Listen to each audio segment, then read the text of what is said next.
Thank you. Thank you for joining us today for a public briefing on HB 194. This bill is sponsored by Representative Wes Allen, and it was passed on Thursday, March 10th, by the Alabama House of Representatives. HB 194 ultimately will make it illegal for grassroots organizations to collaborate and coordinate with local elections officials to educate and help voters to get out the vote. Now, this ultimately means that, churches, your nonprofits, and other civic organizations would be prohibited from doing the work to fill in the gaps and helping Alabamians have the resources and raise awareness around voting. Any person who violates this law could be charged with a Class B misdemeanor offense.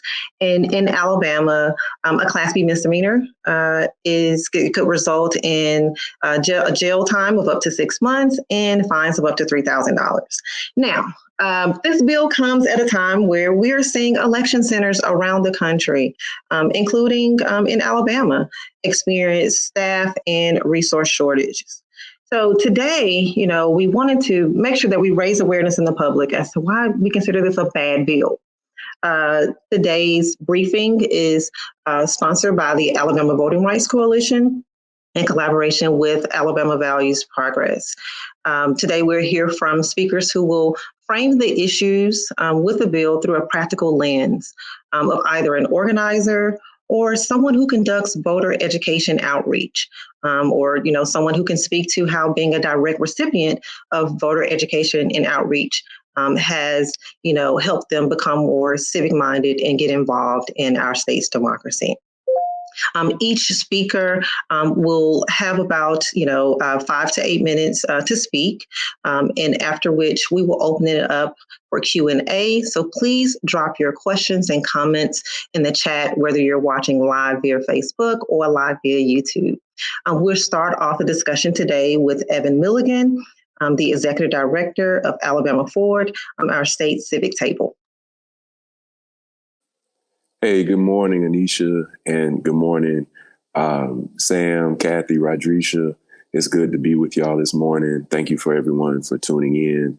I'm talking to you today. I'm sitting inside one of the offices on the first floor of Sidney Lanier High School. My coworker, Kadita, and I are here this morning to speak with some of the students. They're having Social Justice Week, where they're talking about using their voices and just really the history of advocacy and First Amendment and all of the things that we celebrate. And, being here with them, this is the high school where I graduated. And, it was announced recently that this building,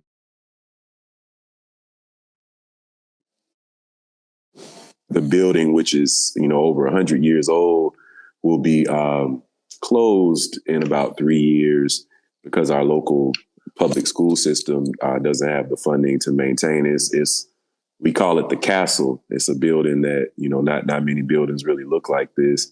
And I think I just want to use that as a backdrop for what I want to say now about HB 194.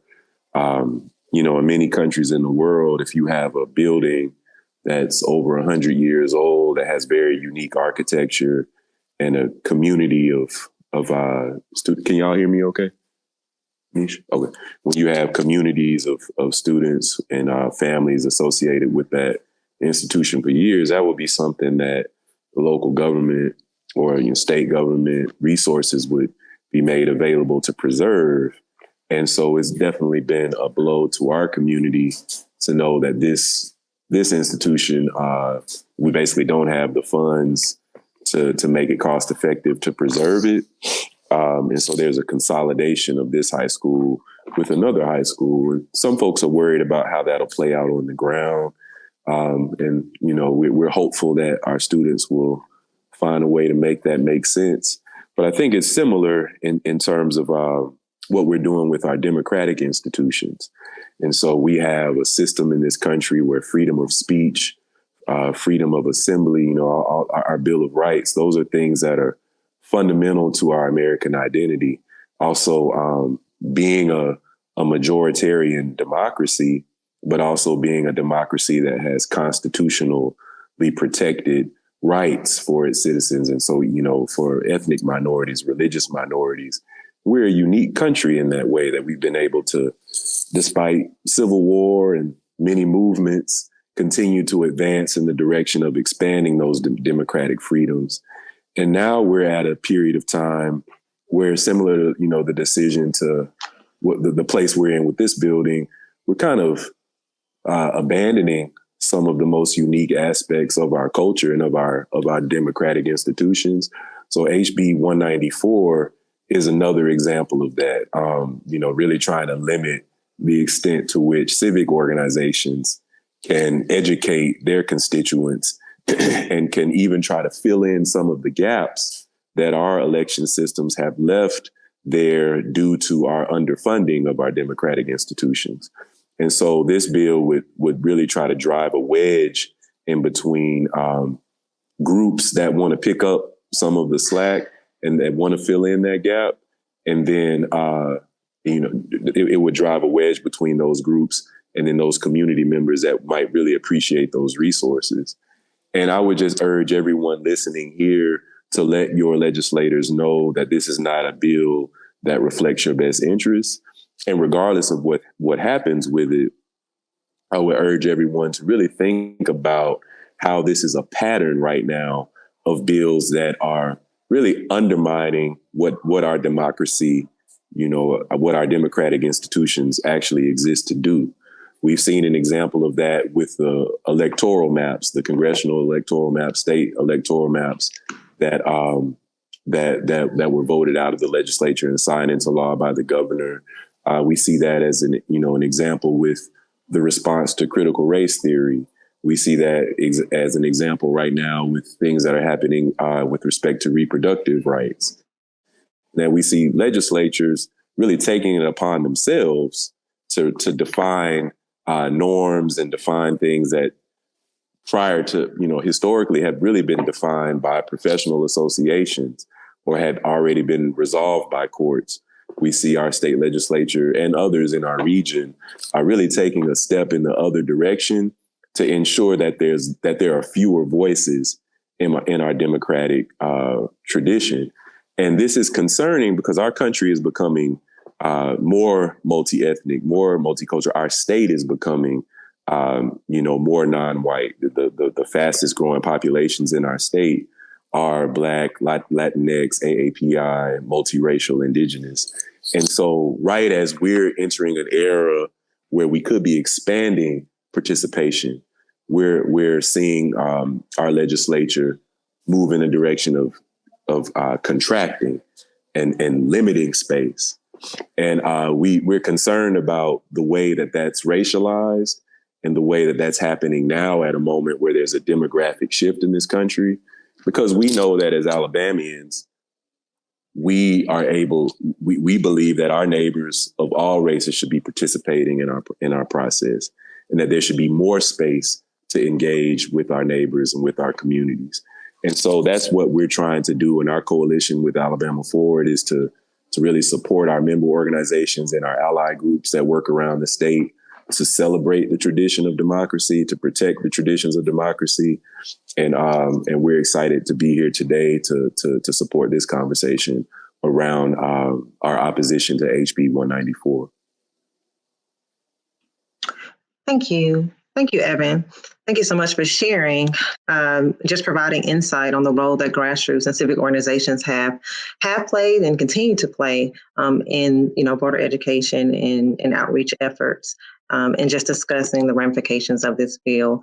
At this time, we will hear from Kathy Jones, president of the League of Women Voters, Alabama.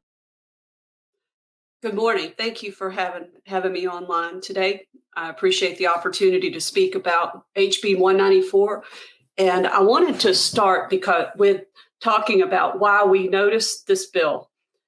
One of the things that we've been doing on our advocacy side of the organization is looking at the bills that relate to voting and voting rights and trying to understand the intent behind them. The language is really confusing.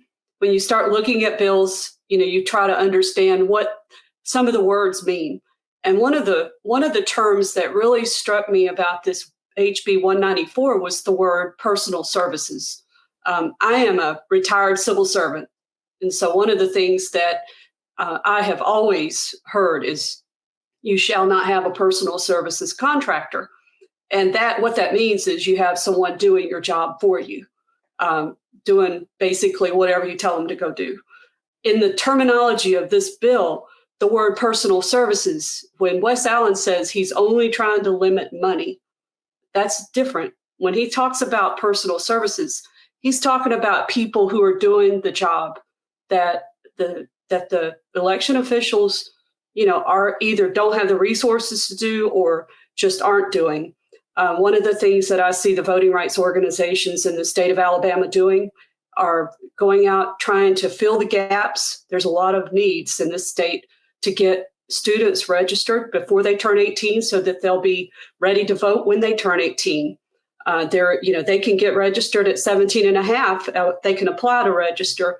We've been going into high schools as the League of Women Voters for at least 3 or 4 years now, getting people registered at 17 and a half. And we've gotten thousands of high school seniors ready so that they can vote. The minute they turn 18, they're ready to go.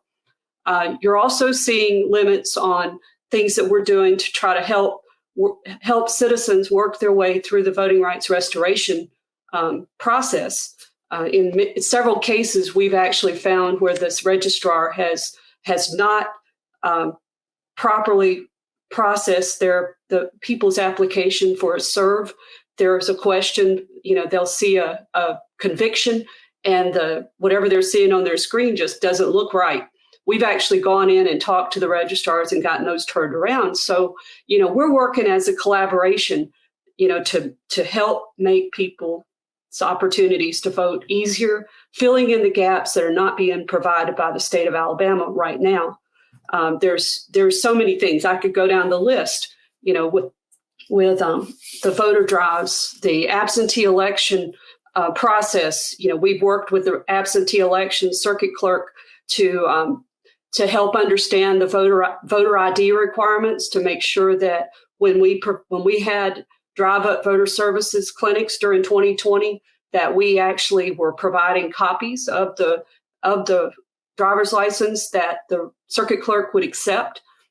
We provided stamps for people who can't afford to have stamps. We've gone in to people when they're sitting at home in home health situations and help them get their affidavit envelopes witnessed. There's a lot of just services that we're providing. When you look at the word personal services, that was the key for me. That this was actually not just about money. It's not just about Zuckerbucks. This is about an attack on the ability of people who are trying to provide services to citizens in Alabama. I had a phone conversation with Secretary of State Merrill back in the middle of February, and I was not talking about HB 14, this bill, but he said, well, Kathy, we're opposed to this bill, which would make it illegal for the league to do what it does, which just really kind of keyed me up that, I wasn't even talking to him about that. And at that point, I realized that, we needed to speak up, because if we didn't, and this bill passed, then we would all be very sad that we hadn't pushed back against the darkness, which this bill does not represent what democracy should be in Alabama.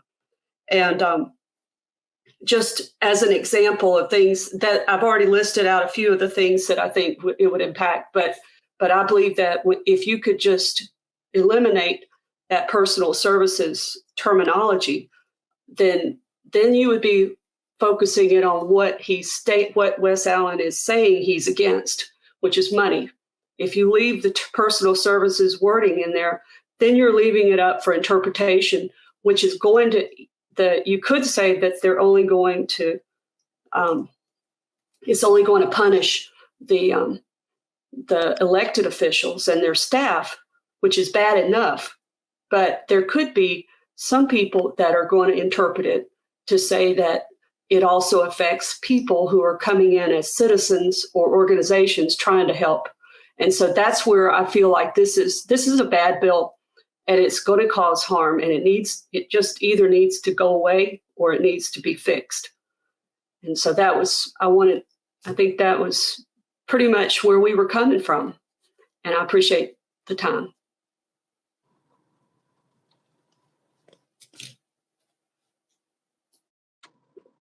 Thank you so much, Kathy, for providing that clarification and just really getting into the language of the bill. I think that's important to help break those frames of misinformation and disinformation and just saying, hey, this is what the bill says and this is the ramifications of that. And thank you also for just providing examples, everyday examples of how the League and other organizations, the role that you all play in filling these gaps and how this bill would hinder that. Okay. At this time, we will hear from Rodrisha Rushaw, who is the Executive Director of the Ordinary People Society. Hello, everybody. My name is Rodrisha Rushaw. I'm the Executive Director of the Ordinary People Society. I apologize for my background, but I'm on the ground as always, constantly moving in my vehicle to make sure that we are out speaking to our community, educating our community. And so I'm so glad to be here amongst all of our partners and our constituents talking about this bad bill, because that's exactly what it is. House Bill 194. Had a chance this week as we were ending Selma to link up with the League of Women Voters and speak more with other partnering organizations such as ACLU and other organizations about this bill in particularly. And so where I'm coming from is more on a framework of how it will affect the folks on the ground, those formerly currently incarcerated and people in need of casting their votes. And so what we're looking at is something that is going to be detrimental to the movement that we've been working on for so many decades, and so many organizers before us has been fighting to work with our local officials and our legislators to make sure that we are providing great, outstanding voter education to our community.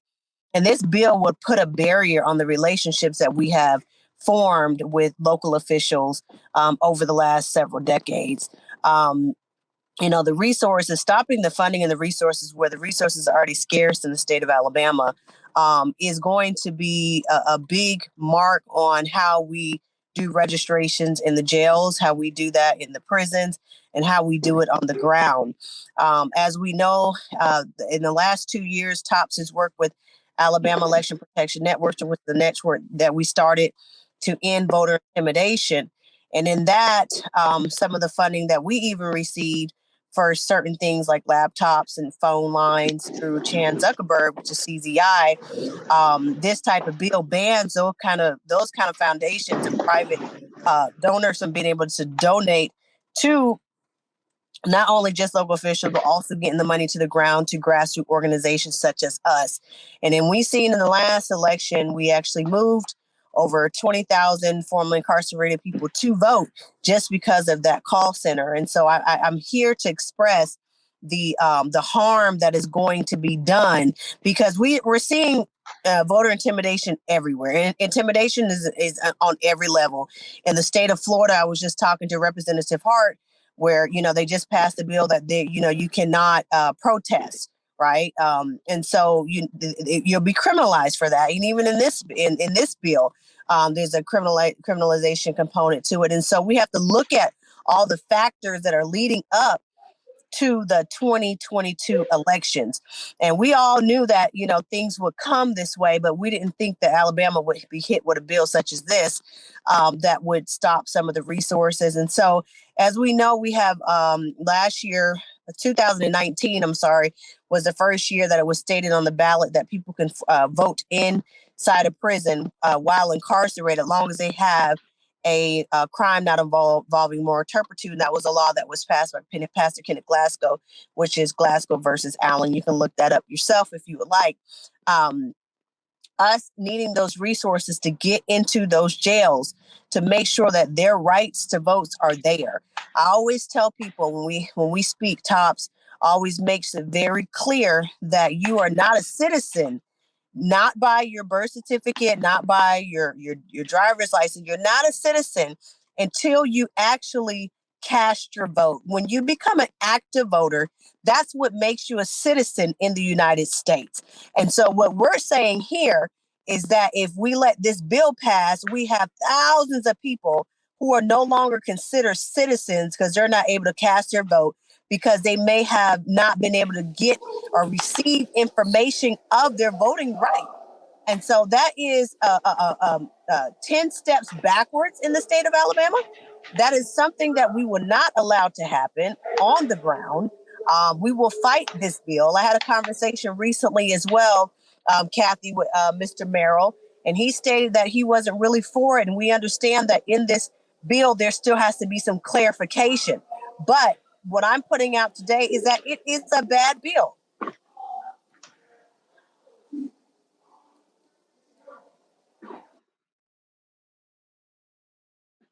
Just want to share with everybody that has been doing voter engagement, whether it be from the clergy standpoint, from the church faith base, whether it be through an organization, or whether it be you're just a great citizen out there sharing a button of voting or something to that measure.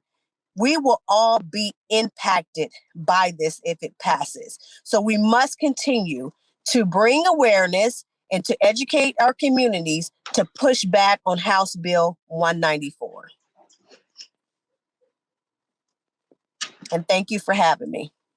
Thank you. Thank you. Thank you, Rodrisha, for that call to action. And thank you for, letting the public know that this is what this bill means, but we're not going to stand for it. We're going to fight, and this is how. So thank you.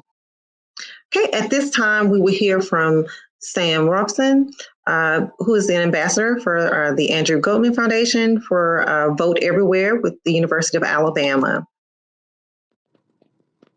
Hi, everyone. I'm Sam Robson. I'm a student at the University of Alabama, but I'm originally a transplant from Oklahoma. And Oklahoma is a pretty flawed state, but there just aren't a lot of votes that need to be suppressed. So I kind of had an idealized notion of what voter education work looked like before I headed to Alabama. In high school, I literally had a teacher running for public office.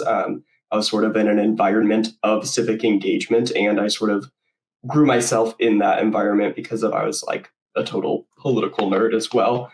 But when I got to Alabama, nothing was easy the way it was in Oklahoma. We couldn't just collect forms and drop them off at a box somewhere. There were just constant little things at every corner designed to make it more difficult. Even now, when I've been registering people for 2 years here on campus, I'm still asking Allie, our president, little questions about the registration forms and what to do here and what to do here, just because if anything is slightly wrong, or sometimes even if something isn't wrong, but it's just not the way the state likes it, then that person won't get to vote in an election. The second week, I was a fresh-faced freshman. I was already learning that our club was trying to sue the Secretary of State's office because they were refusing to let students use digital ACT cards at the election. And we did eventually get them to confirm that students could use digital ACT cards, that's our student IDs, for the 2020 election. They changed the signature requirements for absentee ballots in 2020 back and forth probably 3 times. It was a mess just to communicate it to our members how the policy worked, much less people who needed an absentee ballot. We're currently fighting a local proposal that the counselor who drafted it explicitly said was to stave off, quote unquote, temporary voters by changing the election date to when students aren't on campus, so that they won't vote in our Tuscaloosa local election. There are areas at every corner where people are trying to disenfranchise students and really just everyone in the state as a whole. But this is the first time I've seen that the state has tried to actually criminalize this type of work that we're doing. A couple of incidents over the past year, which I believe would have involved criminal activity, had this law been passed. First, we had a tabling event with the Board of Registrars. I believe the Board of Registrars actually had like an internal policy that they had to visit college campuses. And I sat out there with a lady from the Board of Registrars helping to register voters using our Andrew Goodman Foundation Register to Vote banner, our UA funds printed voter registration applications, and our nice patriotic balloons. She would potentially be subject to jail time for that. I also ran restoration clinics for disenfranchised felons just last week, actually. That would violate Section 1B, the personal services provision. In 2017, Alabama clarified which law or which convictions lead felons to be disenfranchised or to lose the right to vote and how they can get that back. Before then, it was just sort of up to the individual registrars. but they didn't tell anyone who was now made eligible because of this policy that they were made eligible of it. And because of that, we're still seeing about 8% of the voting age population disenfranchised by this policy. We spoke to several people who had been told by that by the Pardons and Paroles Office that we were tabling at that they were ineligible to vote. Whenever we looked it up in Alicourt, clear as day, they had never lost their right to vote. Some of these convictions even happened after 2017. The state is not completing the role of voter education. And in fact, it's not even letting third parties do it in the status quo, really. Our event at Pardons and Paroles was supposed to be actually in the building. We were planning to use their Wi-Fi, et cetera. That was all set up. But 3 days before it, their legal team canceled on us because of something about ongoing litigation and probably something related to this bill now that we're seeing it come out. And still, several employees there would have violated the law that day by informing people about our stand, which was set up outside, and letting us use their restroom facilities, letting us distribute flyers to them, which even the legal team said would be permissible. That would also now be criminal. The state is hostile to voter education. We need to let institutions fill the gaps. There's a lot of hardworking employees at the state who really care about this work, but if they're not able to work with other resources and third parties who have the time and resources to provide this sort of thing, then it's just not going to get done. We're not going to be able to plan for the midterms if this bill gets passed. We already had the Board of Registrars show support for our Election Day off proposal on campus. One of the key reasons we need that is to train student poll workers because there are shortages of poll workers in Tuscaloosa. We can no longer do that work. We were planning on working with Greek Life and the Board of Registrars to get some type of competition or Greek points trading program where they would actually be, incentivized to become poll workers to address that shortage. And by canceling classes on Election Day, freeing up 30,000 people to do that on Election Day. We have a polling place at our university. Can we still arrange bus rides to get transportation to that polling place? Can we still advertise that polling place using our campus bus systems and campus dormitory systems? That ambiguity is just as chilling as the actual enforcement of the law, I think. The whole purpose of Vote Everywhere UA is to provide the sort of cross-institutional infrastructure that's needed to engage and enable students and other voters to participate democratically. And this bill criminalizes that behavior. Thank you. Thank you. Thank you. Thank you, Sam. At this time, we're going to open it up for Q&A. We're going to switch over to our Q&A portion. Okay, and the questions will pop up at the bottom of the screen. So I guess we can kick off Q&A. Our first question, has Wes Allen addressed the concerns that we have articulated today? I would say in the recent conversation that I have, and I'll definitely let all our other panelists respond to this with Meryl, and also Alan was present on that call, has not addressed the concerns that we've articulated, just sort of throwing it under the bus like it's not going to impact grassroots movement or work on the ground that is specifically more for the employees, et cetera, et cetera. So no, but we are hoping that through this press conference and other gatherings we've been having that we would demand some type of conversation in regards to House Bill 194. I'd like to also say that through some of the media interviews that regarding our opposition that we've had to this, we've had reporters talking to him about our concerns, and he has made comments like, we can go set up a little table wherever we want to set it up. And that was his first comment, as long as and then the rest of it was, it doesn't involve anybody else. But the thing that I think was really telling was last week during the floor debates, and Representative Drummond was talking to him about the concerns that they'd had during the last election about some of the people in prison who wanted to vote absentee, and that she and her senator, her fellow senator had gone to the sheriff and talked to the sheriff about how they could help the people who were in jail vote absentee. And they all reached an agreement that they would provide stamps to help pay for the for the person to mail in their absentee ballot.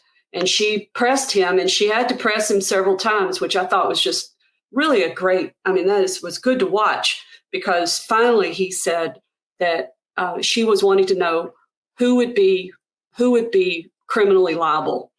And he finally admitted it would be the sheriff. And so when he said that, then that's the chilling effect we're talking about, because if you basically make it where someone who has a job as a sheriff is going to be charged with a misdemeanor for working with an organization who is only trying to provide a stamps for absentee ballot or even the absentee application, if they're going to be charged with a misdemeanor, I would imagine that they might lose their job. That's going to be the chilling effect we're seeing. I think we had our answer right there. Thank you, Kathy.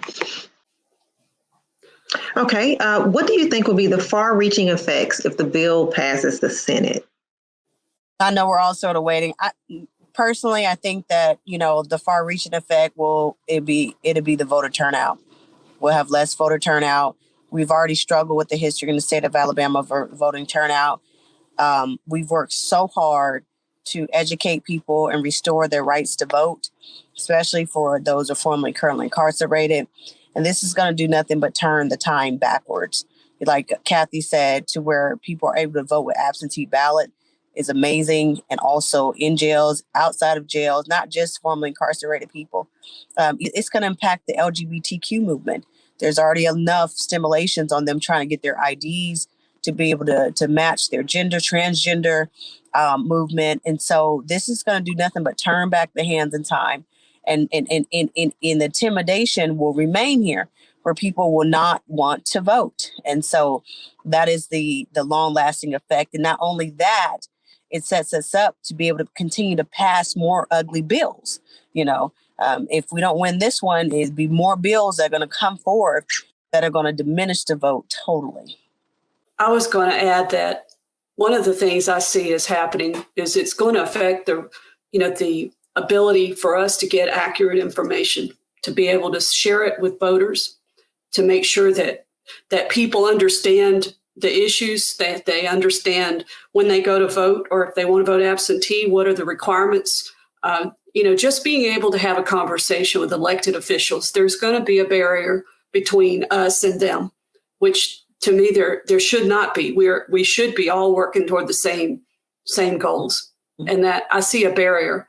And I also see in Kansas, I've been told that in Kansas, the League of Women Voters, where this law is passed, has been told to stand down on voter registration because they're worried about their members getting prosecuted. Mm-hmm. And so I don't know if that's going to ever happen here, because, I think, there is right now, it appears to be targeted at people who are in the election officials or their staff. But, that concern I can understand.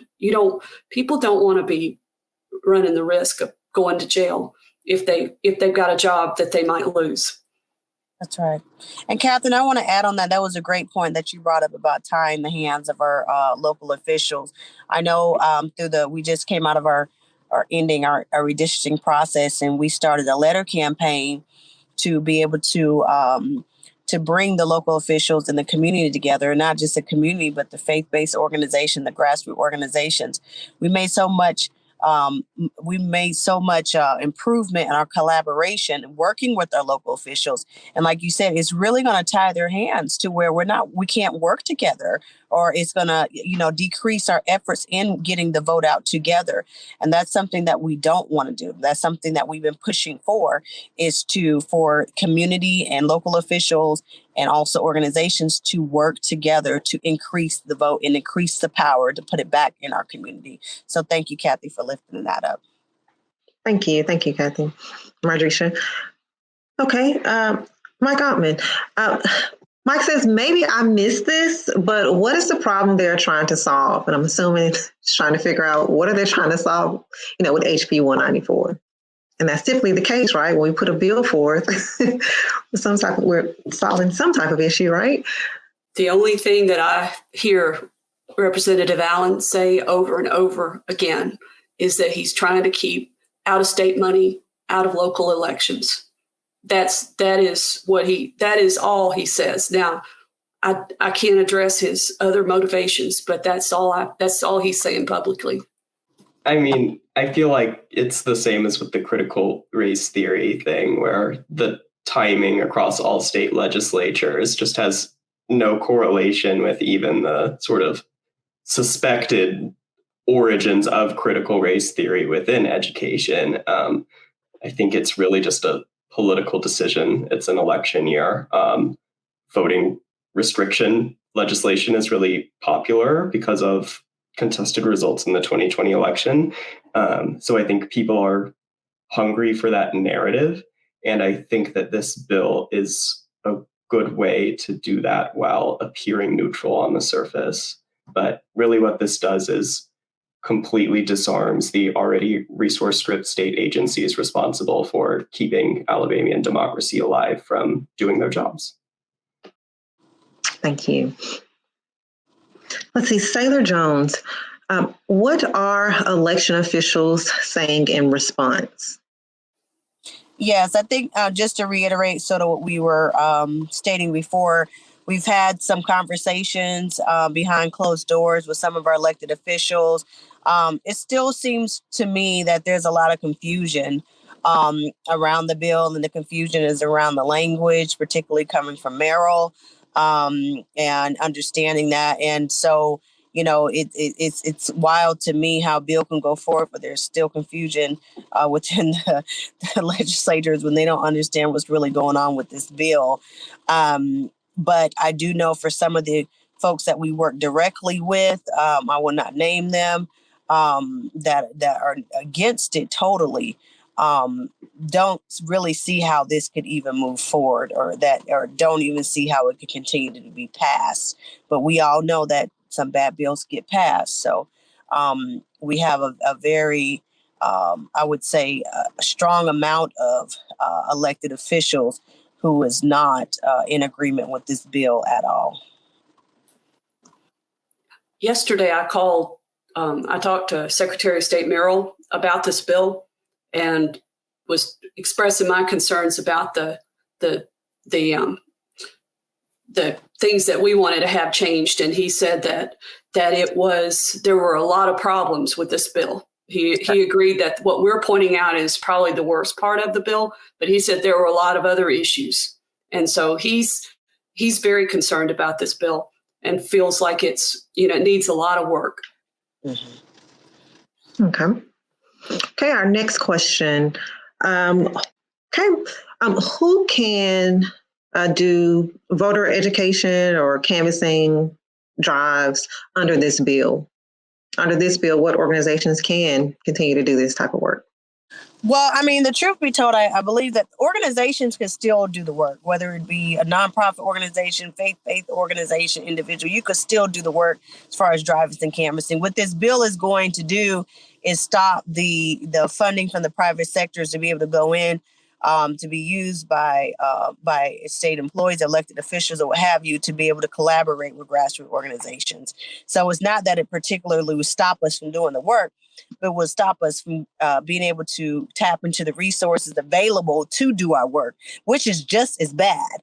And so basically, it's just attack to anybody that is going to do any type of voter engagement who has any connection with our local and state officials.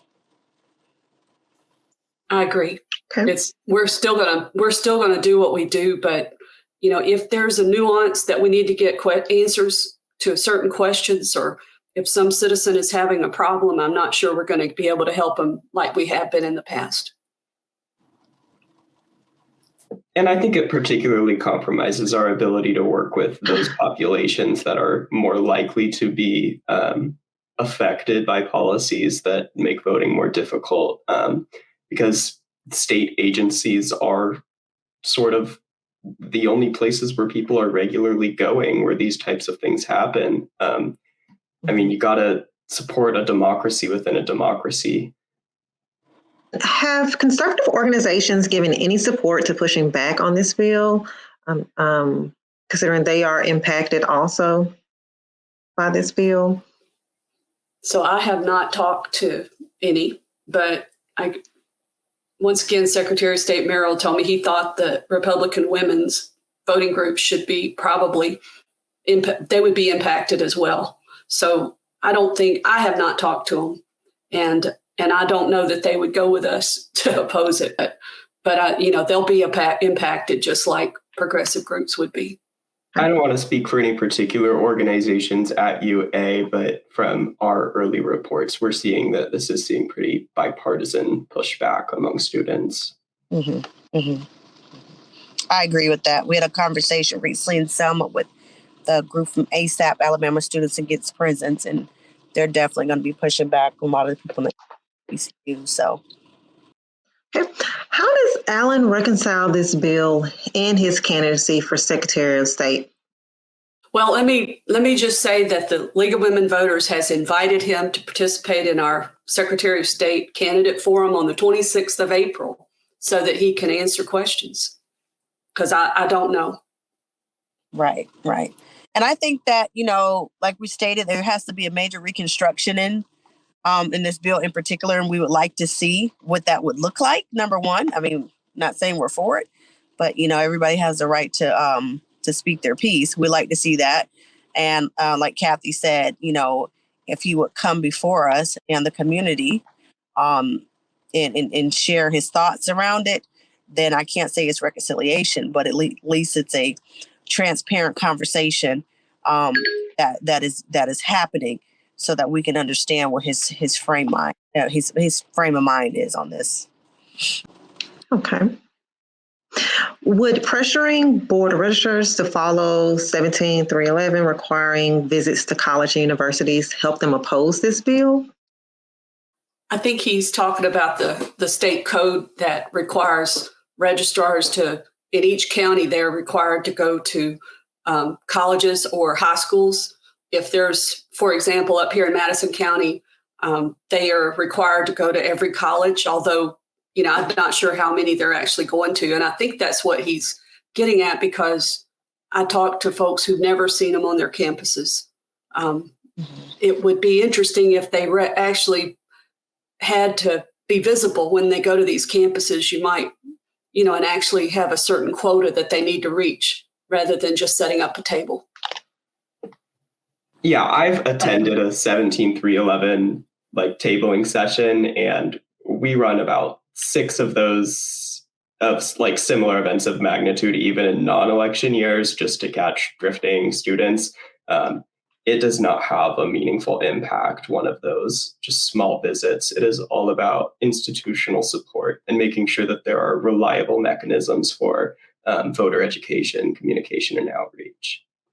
This is why this is really just trying to fill the gap. What we're doing is filling the gap, because if they really wanted to fix the problem of people not getting registered and keeping their registration up to date, they would pass laws like automatic voter registration. But that's not happening. So this bill needs to go away, because it's keeping us from doing what we're doing to try to patch the holes in this leaky boat. Okay, our next question, assuming that collaborative efforts to register and educate voters were replaced by state initiatives, best case scenario, how much more would it cost the state and taxpayers to maintain those services? Basically, how much money does allowing individuals and groups to fill those gaps save, state and taxpayers, versus the state having to pay for the initiatives that we collaborate on? So I don't know the answer to that. I do know that right now, if they did automatic voter registration using the DMV records, then a lot of the ability to reach people is there. And that's if you'd have to go in and look at the existing infrastructure to see if there were tools in place that you could reach voters to help them get their voter registration in place, up to date, and maintained as they move from county to county. Right. And, the money that is needed to fill those gaps vary. It varies from action to action of each organization that is doing the work. I mean, if we're trying to mobilize, and I hate to put a dollar on anything, but, if we're trying to mobilize, let's say in municipal races, at least $20,000. I mean, 20,000 voters. We're looking at it, 100,000 grand or more. So I think that any shift in this is going to come out of our taxpayers' dollars, because it's going to stop those, like I said, those private sector being able to provide the financials to support our work. So, it's still going to come at a cost, whatever that is. Yeah, I think there's still a need for what Rodriguez is talking about. Even if they had all the best voter services in the world at the state level, you're still going to need organizations who are out there working with individuals to help them in their situation directly. That's right. And, there's a lot of things, that local officials can't do that our organizations, grassroots and advocates can do. And this is why we can't pass this bill, because we need each other. You know what I'm saying? We have a great partner with Commissioner Sheila Tyson, and as her being the commissioner, there's certain things that she cannot do. However, organizations such as us, we're able to do on the ground. And so, we have to think about that money resource that is needed to be able to do that. So, it's gonna, like I said, it's just detrimental, and it's really, really sad that we're even at this point in 2022 in the state of Alabama that we having this conversation about this bill. Yeah. So I also want to add, just now, in Representative West Allen just released a statement in the Troy Messenger, their edition for today, accusing organizations like the Alabama Voting Rights Coalition of creating false narratives about the bill. He says, and I quote, HB 194 does not in any way make it illegal for grassroots organizations to collaborate with local election officials to educate and help voters get out the vote. In quotes. But on March 8th, Allen is also quoted by WSFA as saying that nonprofit organizations can educate and assist the public themselves, but not in coordination with the government. I would love to know you all's thought about his new statements today in comparison to his, the previous statements, as it seems, to be a direct contradiction. So I'll be happy to kick that discussion off and say that I think what he keeps pushing back on is ignoring the word personal services. He's focusing on money, and he's trying to keep people like Zuckerberg from putting any money into local elections in the state.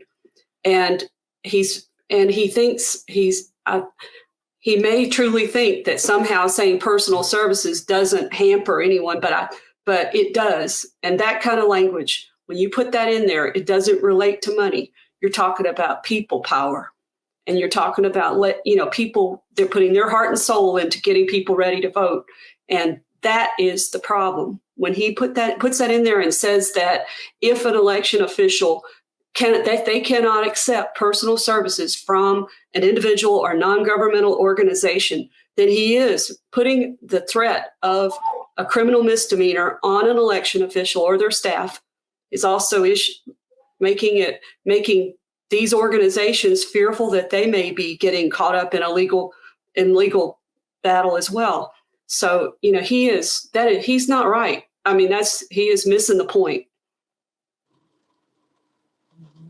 I mean, it doesn't really matter much if I'm going to go to jail for trying to work with a government organization, if the election official will go to jail, because then the collaboration still won't happen.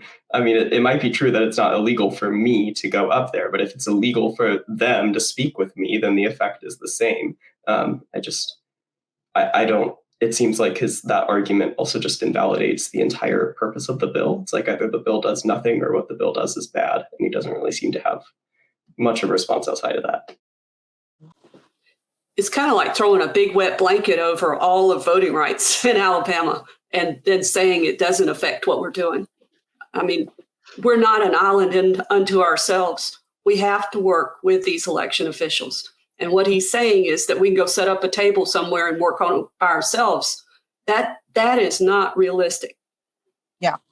And like Nisha said, it's a big contradiction. I'm trying to figure out how Governor Kay Ivey is still able to use COVID relief funds to build this mega That is a obvious contradiction to the funding, but yet we can't work with our government official. And the strong word is collaborate. And what does that mean to collaborate? That is my question to Wes Allen. What does that mean to collaborate? Will they get in trouble for speaking to us? Will they get in trouble for helping provide? What does the word collaboration in the terms of being criminalized or punished as elected official mean?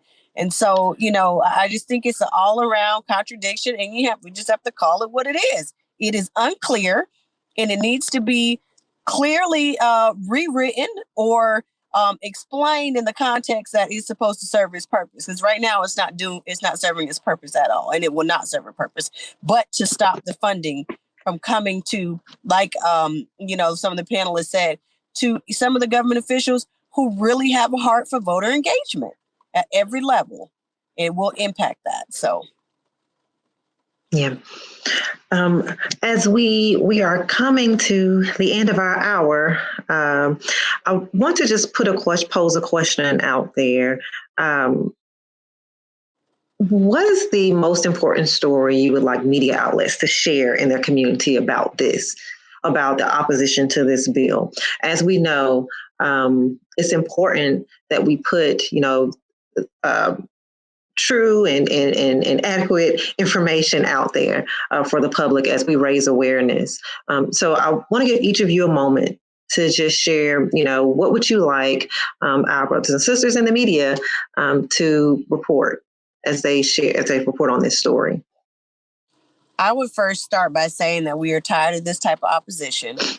We are saddened by the response of the state when it comes to providing opportunities for citizens to cast their vote at every level, and to let all media outlets know that we will continue, with whether this bill passes or not, to provide the proper voter education, because it is their dignity and their right, constitutional right, that they are able to know how to cast their vote. So that's what I would say. I mean, to me, this law just comes across like saying that you're not allowed to use the letter Y or letter Z when doing voter education work, and that it is totally arbitrary, doesn't save resources or even really intend to save resources, but instead is just creating an artificial barrier to a problem that really needs to be solved. State agencies need our help, and we need state agencies' help. State agencies have the benefit of existing for a long time and having policy that keeps it being relatively the same thing over time. And we have the opposite advantage, which is that advocacy groups are flexibly funded. We have time to do things like research, switch projects, etc. But unless that institutionalization and sort of short-term advocacy perspective can interact, then you're just totally cutting us off from the people that we're trying to help, which is all citizens of Alabama. Yeah, I agree with all of the comments that you made, and I wanted to have reporters share with communities that we're all on the same team, and we're all part of Alabama, and we're trying to help make it possible for all Alabama citizens to be able to participate in the democratic process. We want to protect democracy. Right now, what we're seeing in this bill is a bad bill that's not addressing a problem that really needs to be addressed. There's not a problem. The groups such as ours are out there trying to help citizens vote.